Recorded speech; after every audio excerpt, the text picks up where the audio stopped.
Por favor, estamos ya casi 10 minutos de retraso. Iniciemos, por favor.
Ya está presentando porque no veo todavía.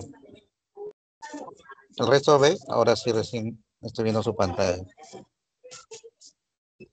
Selecciona el archivo y por favor, ponga el modo de presentación.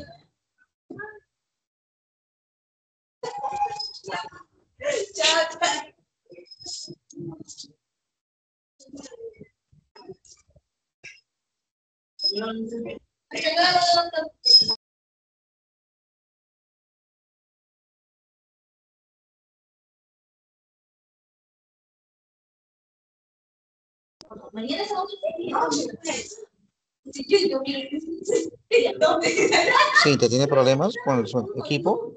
Veo su pantalla, pero no pone la presentación.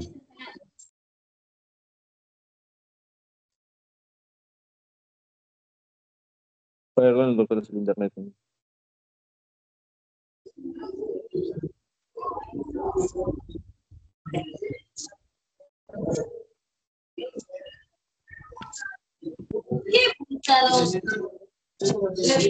¿Quieren ver la PPT? Disculpe. Ahora sí. ¿Está ahí en modo de presentación?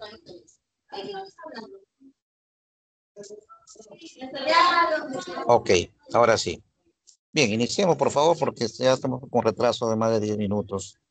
Vamos a revisar en esta presentación un grupo de fármacos que se usan con mucha frecuencia, sobre todo pues en pacientes inmunodeprimidos, que son los que tienen más chance de hacer formas graves frente a virus que para el inmunocompetente puede pasar desapercibidos o ser completamente asintomáticos. Entonces, en esta sesión vamos a centrarnos justamente en estos antivirales que pueden ser de importancia clínica. Siguiente, por favor. Entonces, vamos a ver básicamente algunos fundamentos farmacológicos y mecanismos de acción. Dejo de la presentación. Ok, vamos a ver entonces fundamentos farmacológicos y mecanismos de acción de estos antivirales, que es lo que vamos a determinar en esta sesión. Identificar las familias principales y ejemplos representativos de cada una de las familias. Aplicaremos criterios clínicos para la selección adecuada de una terapia antiviral. Y finalmente reconoceremos desafíos actuales sobre resistencia y seguridad en el uso de estos fármacos. Siguiente, por favor. Importante entonces tener claro el impacto de estos fármacos, puesto que son medicamentos que han sido usados en bastante frecuencia, sobre todo, por ejemplo, en el tema de la pandemia, que todos ustedes han sido testigos de una pandemia de SARS-CoV-2, pero que actualmente se siguen usando con mucha frecuencia en pacientes con VIH, en hepatitis B, en hepatitis C, influenza y otros más que vamos a mencionar también, pero son ejemplos donde se usan con mucha frecuencia fármacos antivirales, ¿no? Recuerden que su uso oportuno disminuye la morbilidad, la hospitalización, incluso la mortalidad, mejorando pues la sobrevida y la mejora clínica del paciente. Además, el tema es que cuando abusamos de estos antivirales también estamos viendo aparición constante de resistencia y eso también tenemos que tener en cuenta antes de indicar un fármaco antiviral. Por supuesto, pues que cuando usamos correctamente, va a haber algunos beneficios en la salud pública, sobre todo el tema de ahorro de costos, pero también vamos a tener el tema de que pacientes pueden responder mejor a algún tratamiento antiviral cuando realmente se necesita y se usa correctamente. Siguiente, por favor. Entonces, como ustedes pueden ver, hay acá algunos ejemplos de lo que estamos mencionando con respecto a el uso de estos medicamentos, la importancia clínica y el impacto económico que genera el costo. Como ustedes pueden ver, los precios han ido bajando espectacularmente en los fármacos antirretrovirales, de tal manera que el consumo, el costo por mes por cada paciente ha reducido en forma importante debido a que tenemos cada vez ya productos genéricos, las compras masivas que se hacen reducen el costo y sobre todo pues se siguen comprando porque la eficacia está demostrada de estos fármacos. Hepatitis B también algunos medicamentos son algo más costosos y por la duración del tratamiento, pues obviamente también a veces aumenta el mismo, pero sobre todo que se usa en algunos países que tienen alta prevalencia, se usan masivamente y el Perú tiene una prevalencia intermedia con respecto a hepatitis B. A nivel mundial, pues lo que más se usan son los fármacos antivirales para cuadros respiratorios, los de influenza, por ejemplo, y lo de COVID-19, que ustedes bien recuerdan, pues que fue una pandemia que impactó enormemente en la economía de todos los países. Siguiente, por favor. Siguiente. Entonces, históricamente fueron apareciendo muchos antivirales, unos son muy antiguos y que aún tienen alguna vigencia, mientras que otros ya han pasado a la historia, ¿no? Ejemplo, en los años 60 apareció la mandarina, que fue el primer fármaco que tuvo comprobación de efectividad frente a la influenza tipo A, que es la más severa con respecto a la B. Sin embargo, actualmente, debido a la alta resistencia que tenemos, ya no se usa y prácticamente quedó ya en desuso. En 1987, el primer fármaco contra el VIH fue este análogo nucleósido de la transcriptasa reversa, llamado sidobudina, cuyas siglas fueron AZT, que demostró eficacia y fue el primer fármaco que tuvo un beneficio en los pacientes con VIH, ¿no? Hoy se sabe que tienen que tomarse esquemas complejos de 3 fármacos como mínimo eficaces para armar un esquema potente y eficaz. Esta droga todavía tiene una importancia en cuanto a eficacia, todavía tiene algún papel en los esquemas. Sin embargo, por la toxicidad, sobre todo hematológica, ya casi no se usa en la mayoría de pacientes.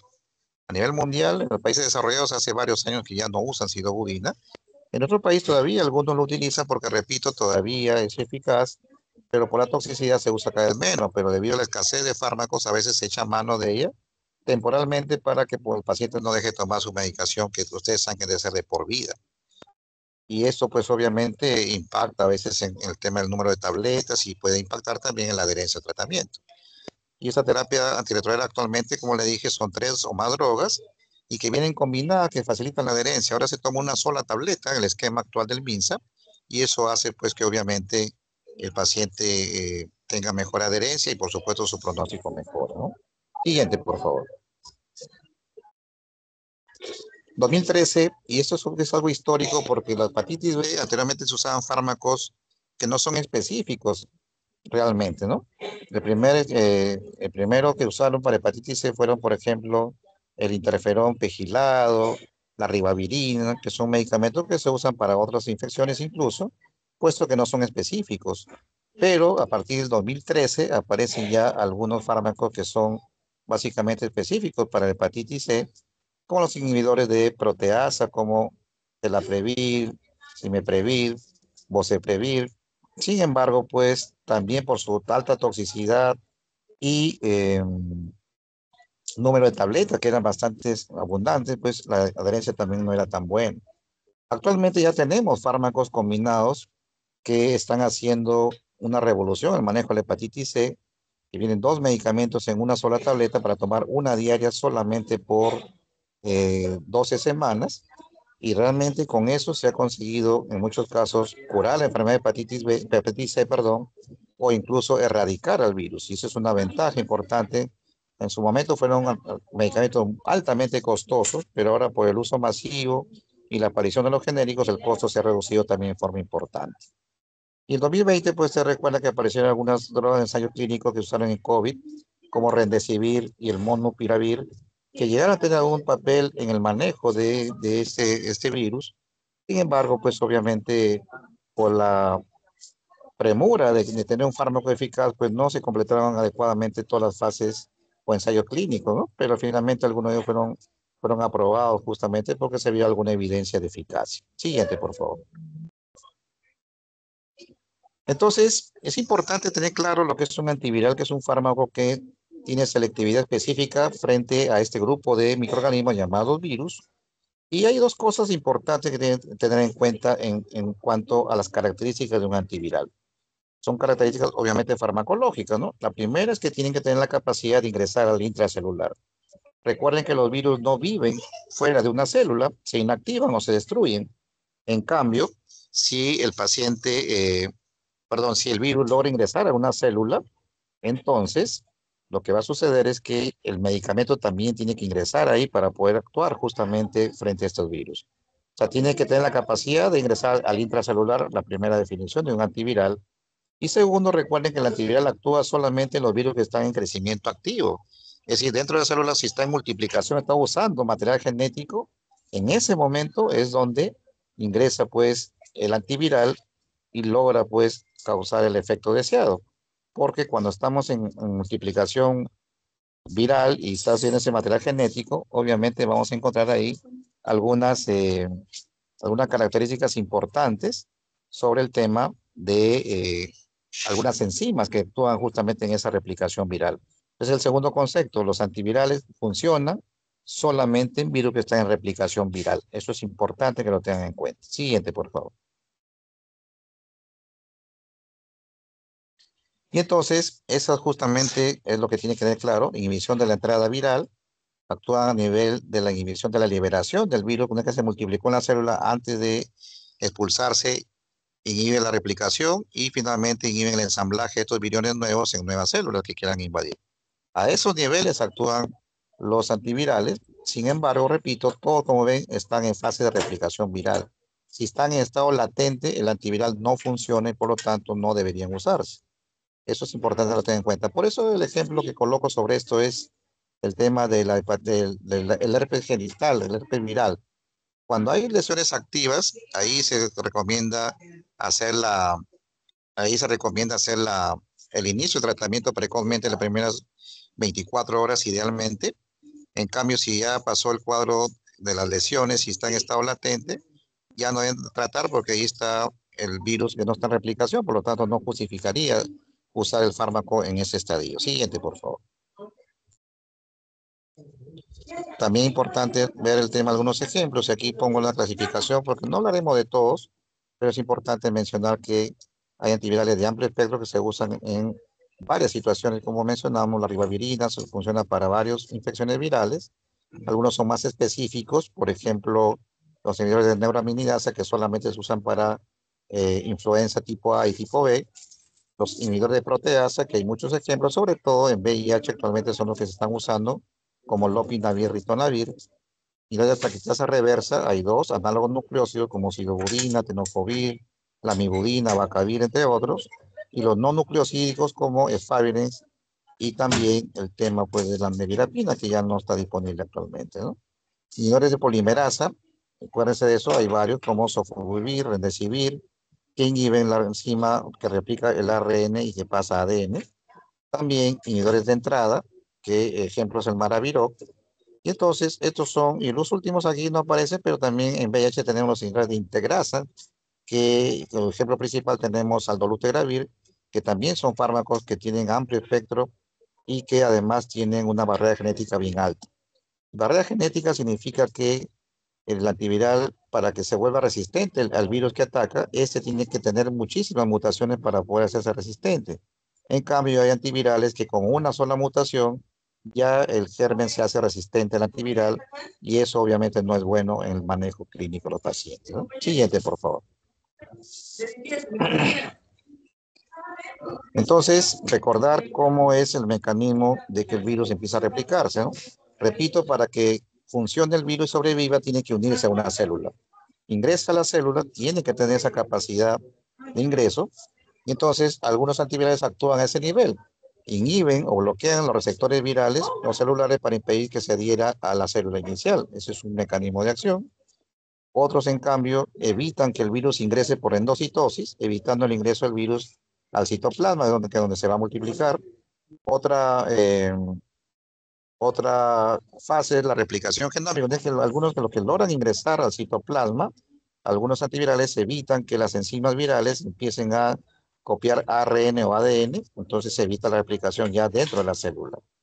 Otros, en cambio, evitan el ensamblaje de proteínas, que justamente ahí es donde se puede ver algunos conceptos de otros antivirales que son ya de última generación, y otros, en cambio, una vez que los virus se multiplicaron y están a punto de ser eliminados de esta célula para invadir nuevas, algunos fármacos evitan pues que salgan estos y inhiben la liberación de los mismos, ¿no? Eso también es otro mecanismo de acción. Siguiente, por favor. Aquí tenemos algunas aplicaciones, ejemplos de algunos antivirales que es importante recordar. El aciclovir es un inhibidor de polimerasa. Eso es importante recordar. La mayoría de antivirales tienen ese mecanismo, excepto los específicos, y entonces sirve para herpes simple, tipo 1, tipo 2, tipo 3, incluso el 4 Epstein-Barr también puede ser sensible, pero no sirve para el tipo 5, que es el citomegalovirus. Oseltamivir es el que mencionaba que es un inhibidor de la neuraminidasa, que actualmente es específica para influenza A y tipo B.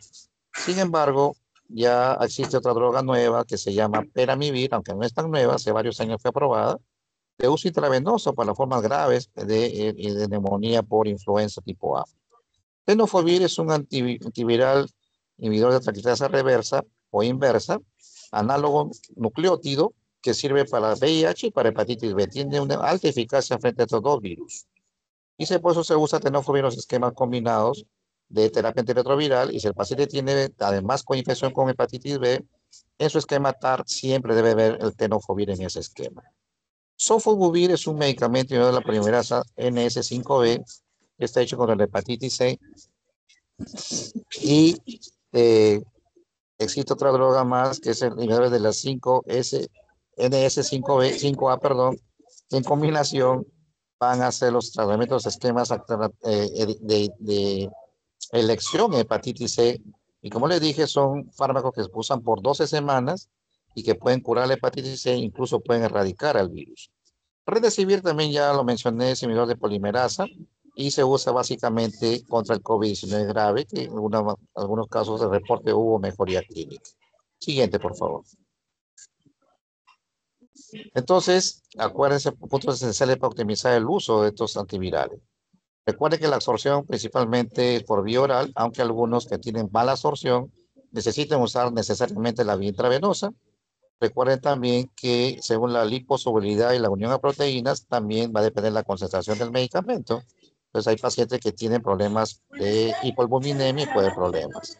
Metabolismo, cuando es mayoritariamente hepático, la mayoría de los antivirales se metabolizan en el hígado a través del citocromo P450. También deben tener en cuenta ustedes las interacciones farmacológicas, porque la mayoría de fármacos se metabolizan a este nivel. Recuerden también la eliminación renal o biliar, que es crucial para hacer dosificación en caso de falla renal o falla hepática, hay que hacer ajustes para evitar toxicidades, por supuesto, ¿no? También el problema es que los índices terapéuticos o ventanas terapéuticas suelen ser estrechos, es decir, que la dosis terapéutica a veces está muy cerca de la dosis tóxica, por eso tienen que tener mucho cuidado de dar la dosis adecuada de acuerdo al peso de cada paciente. Ya mencioné las interacciones que son importantísimas porque pueden afectar los niveles disminuyendo o aumentando las concentraciones y pueden causar pues falta de eficacia o también puede producir el tema también de toxicidad, que no es lo ideal, ¿no? Siguiente, por favor. Y entonces, aquí también hay que diferenciar que algunos fármacos no son antivirales y que más bien son inmunomoduladores. Aquí hay un grupo de fármacos que ustedes han escuchado, las famosas interferones. Los interferones no son antivirales específicos. Los interferones son inmunomoduladores que sirven para estimular la respuesta inmune frente a una infección, pero no son específicos, eso ténganlo presente. En cambio, los antivirales de acción directa inhiben todas las fases que hemos mencionado, desde el ingreso a la célula hasta evitar la salida del mismo, y entonces tengan claro las diferencias que tiene que haber entre estos dos fármacos. A veces se combinan, pero obviamente, pues, los que son más específicos son los que tienen mejor eficacia. Siguiente, por favor. Entonces, indicaciones clínicas para el uso de antivirales, cuándo y por qué administrarlos es importantísimo. De acuerdo, la profilaxis se utiliza para prevenir infecciones tras exposiciones de alto riesgo.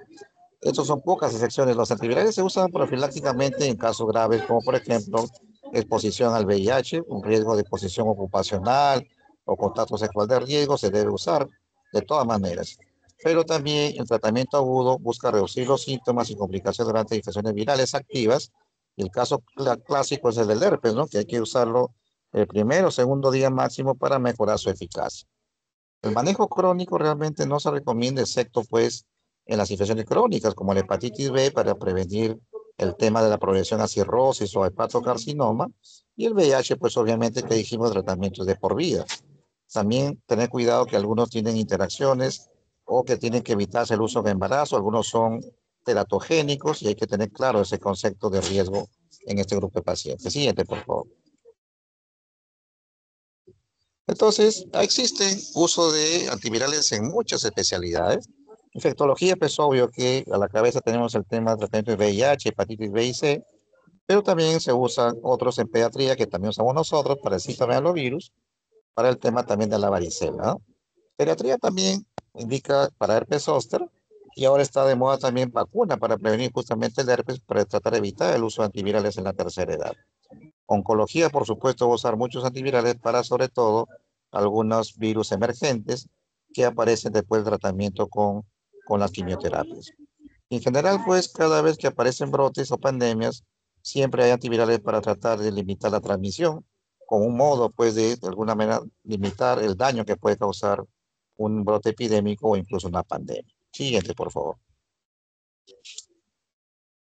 ¿De acuerdo? Entonces, tipo virales también hay que ver el tema de la sensibilidad y el perfil de cada una de las drogas, prevalencia de la resistencia a nivel local, hay que saber cómo, si funciona o no funciona un medicamento en nuestra comunidad, hay que ver siempre la comorbilidad del paciente para ver la eficacia y seguridad, hay que hacer también un análisis de costo-beneficio por el tema de que a veces son drogas muy costosas y a veces son innecesarias indicarlas. Evaluación de las interacciones que ya hemos mencionado y la adherencia esperada. De acuerdo que es importante, cuando uno prescribe un antiviral, tiene que asegurarse que el paciente tome toda la terapia justamente para la prevención de resistencia. Siguiente, por favor. Entonces, también es importante hacer seguimiento. Los antivirales, todos tienen algún efecto secundario. Es importante hacer vigilancia, ¿no? Hay algunas situaciones especiales, por ejemplo, el uso de aciclovir intravenoso en la tercera edad. Asegúrense de hidratar bien al paciente, porque se ha visto que los pacientes que usan aciclovir intravenoso en la tercera edad pueden hacer falla renal o también baja el umbral de las convulsiones y se ha visto esas complicaciones. Incluso puede haber complicaciones de tipo hematológico, ¿no? Síndrome urémico hemolítico, por ejemplo, o púrpura trombocitopénica. En estos casos son complicaciones también asociadas al tema del uso de aciclovir. Siguiente, por favor. Entonces, hay muchos efectos adversos que, repito, hay que estar vigilando. Sobre todo hay que ver la función renal, la función hepática para hacer el ajuste necesario. El tema si hay reacción alérgica a alguno de estos fármacos, evitar su uso porque esto empeora. Algunos puede, si no hay otra alternativa, se puede minimizar la reacción usando algún antihistamínico o corticoide según la gravedad. Pero en la mayoría de los casos, si uno es alérgico a un fármaco, mejor es evitar el contacto nuevamente, ¿no? Y las alteraciones hematológicas que he mencionado que no son raras, son mielotóxicas, muchas de ellas, y hay que hacer el tema del ajuste necesario. Interacciones medicamentosas también lo había mencionado, de que la toxicidad hay que tener cuidado porque algunas drogas aumentan la concentración del antiviral y aumenta la toxicidad, pero otras drogas pueden más bien bajar la concentración y eso va a hacer que de alguna manera se pierda la eficacia también. Siguiente, por favor. Y entonces, pues, claramente el uso de los medicamentos ha ido también en aumento y cada vez el sofovir se usa mucho más, justamente por el tema de que eh, ha logrado pues eliminar una enfermedad que se consideraba incurable. Sin embargo, pues está en primer lugar en tema costos porque todavía es altamente costoso. Cuando recién apareció el esquema de las 12 semanas, por cada paciente el costo del tratamiento de un paciente eran más o menos $500,000. Actualmente ha bajado a alrededor de $20,000 por paciente, que no es barato, pero para un estado es más accesible la compra de algunos de estos esquemas, que de hecho estamos indicando acá en Perú varios pacientes que están en lista de espera y están comprando progresivamente estos esquemas para completar la terapia, ¿no? Siguiente, por favor. Entonces el problema es que evitemos el uso excesivo de los antivirales cuando no son necesarios. La profilaxis tiene aplicaciones precisas, no usarlos necesariamente, y eso va a disminuir la resistencia, porque imagínense si hacemos resistencia a las drogas contra hepatitis C, esa enfermedad va a tener otra vez un rebrote en los pacientes crónicos y el problema va a persistir. Hay que asegurar que no aparezca resistencia en estos esquemas, puesto que estos esquemas definitivamente curan e incluso erradican el virus. Así que no usemos innecesariamente los antivirales en forma excesiva cuando realmente no son necesarios. Siguiente, por favor. Entonces, tratemos pues siempre de evitar ese uso excesivo por el tema que le dije, las mutaciones, ¿no? Un medicamento puede tener baja barrera genética como el lamivudina, que les mencioné que con una sola mutación puede hacerse resistente el virus de hepatitis B a la lamivudina, incluso el VIH también. Y más bien tratemos de usar medicamentos de alta barrera genética que requieran muchas mutaciones para que aparezca resistencia, pero se tiene que de todas maneras tratar de incidir mucho en el tema de la adherencia al tratamiento. Hay mecanismos de resistencia, hay muchas, ¿no? Hay, por ejemplo, mutaciones puntuales, alta variabilidad genética y el tema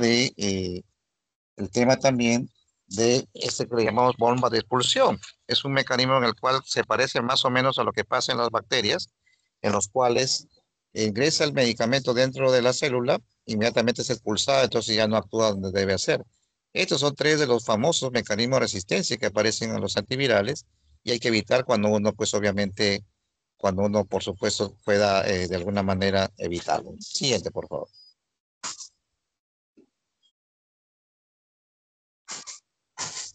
Siguiente. Entonces, diagnóstico temprano es importante y también, obviamente, seleccionar el medicamento más adecuado. Eso es importante, monitoreo de carga viral para ver si estamos teniendo respuesta adecuada. Eso es lo ideal. Eso se hace, de hecho, en HIV, en hepatitis B, hepatitis C, se hacen los controles serológicos y la carga viral seriada. De ser necesario, se hace algún ajuste de la modificación. Y finalmente, pues, educar al paciente la importancia de la adherencia, que repito, es crucial en la eficacia de los antivirales. Siguiente, por favor.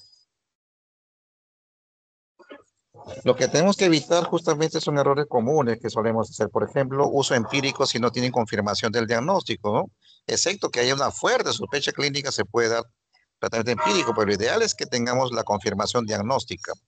La dosis incorrecta también es importante, ¿no? Cuando tenemos un herpes zóster, por ejemplo, recuerden que la dosis de aciclovir son 800 miligramos cada 4 horas. Esa es la dosis correcta, no puede ser menos para mejorar la eficacia. También omitir el tema de las interacciones. Es importantísimo que ustedes estén revisando constantemente todas las interacciones. No hacer ajuste de dosis en pacientes con falla renal o hepática puede aumentar la toxicidad, incluso puede haber mortalidad. Tengan mucho cuidado en eso también. Y por supuesto, suspensión prematura del tratamiento también puede generar recaídas y favorecer la resistencia. Y eso también hay que evitar. Si se empieza el tratamiento, se debe completar los días indicados para evitar justamente estas complicaciones. Siguiente, por favor. Bien, entonces hay algunos ejemplos de esquemas estándar, ¿no? En VIH, por ejemplo, siempre se usa terapia triple, tenofovir, tricitabina y dolutegravir es el esquema actual triple que se usa para VIH. Para el tema de hepatitis C, ahí está el ejemplo, sofovir y ledipasvir, que son una combinación que se usa por pocas semanas. Influenza A, tenemos el tema de celtamivir. Cuando hay una reactivación viral a ciclo intravenoso, se logra fácilmente mejorar. Pasar con 2, el ejemplo de Remdesivir, también ha sido probado que reduce la estancia hospitalaria, aunque no reduce la mortalidad. Igual es una droga que ha sido probada para el manejo de COVID-19. Siguiente, por favor. Bien, entonces, por último, lecciones clínicas regulatorias que hay que tener claro, ¿no? En COVID, por ejemplo, el uso de Remdesivir y Molnupiravir se usan en COVID grave, ojo, no usarlo en cualquier situación. De acuerdo, en influenza también, los señores de neuraminidasa como se ha dicho ahí el peramivir y el oseltamivir son las drogas que se usan habitualmente para este virus. El tema del ébola también recuerden que es una enfermedad de alta mortalidad y letalidad y por eso está haciendo ensayos clínicos de emergencia para tratar de evitar que esto genere pues una pandemia. Si fuera de eso el caso, mataría a prácticamente toda la población del mundo. Por eso se sigue haciendo estudios constantes para contra estos virus que son de alta letalidad. Entonces es importante todo eso que lo conozca la población, los personal de salud, porque tenemos que educar a la población de ayudar también el tema de la prevención de resistencia, utilizándolo correctamente estos fármacos, tanto en el predictor que el médico como el paciente lo tome correctamente. Siguiente, por favor. Por último, pues algunas simulaciones emergentes como nuevas moléculas que están en estudio, ¿no? Terapia dirigida contra el ARN viral que tengan más especificidad de reducción de resistencia, o sea, que tengan más barrera genética, es lo ideal. Inhibidores de entrada innovadores que bloquean nuevas dianas virales en la membrana. Aplicación de inteligencia artificial, por supuesto, para ayudar a descubrir mejor los fármacos antivirales. Terapia personalizada basada en perfiles genómicos, es decir, que se tiene que hacer una evaluación molecular para cada caso. Y las combinadas que aumentan la eficacia y limitan la aparición de resistencia viral, es lo ideal, por eso se usan tratamientos combinados. En VIH, por ejemplo, es el clásico ejemplo que usamos 3 drogas necesariamente. Y este creo que sería la última, me parece. Bueno, pues para terminar es importante que usemos bien los antivirales debido a que desgraciadamente si los damos innecesariamente generamos resistencia, generamos toxicidad y generamos aumento de costos cuando realmente no sean necesarios. Usémoslos en forma correcta, en forma racional para evitar justamente complicaciones y gasto de recursos en forma innecesaria. Siguiente, por favor.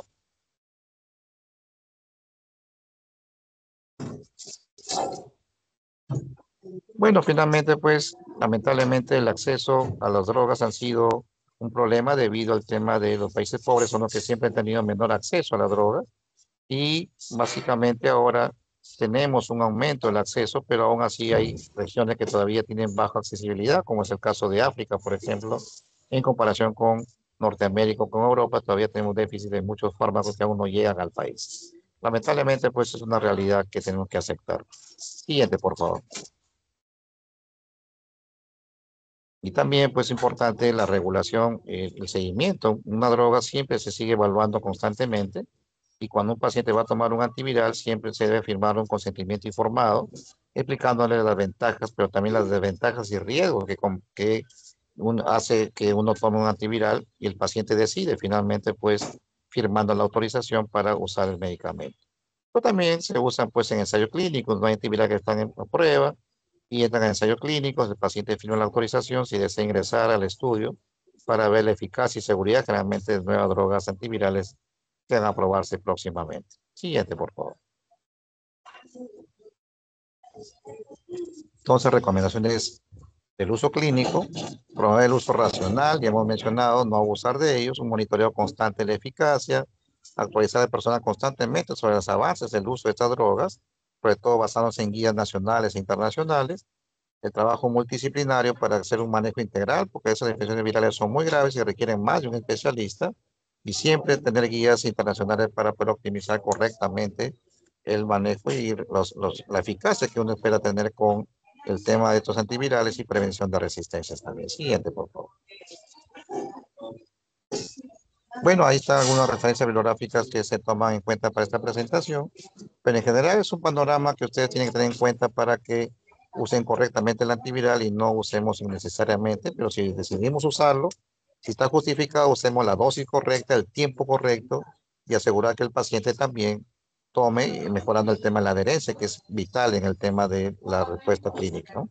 Siguiente, por favor, que es la última. Entonces, si hubiese alguna pregunta, por favor, antes de pasar a cerrar la sesión. Pregunta, por favor.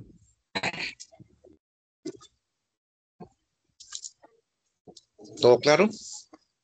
Ok, entonces ya la presentación la tiene su compañero, lo van a compartir y ya con el delegado vamos a coordinar la siguiente clase que me falta antimicóticos y enfermedades emergentes y las dos Los dos seminarios que están pendientes de dengue y tuberculosis MDR. Ya hablaremos la próxima semana.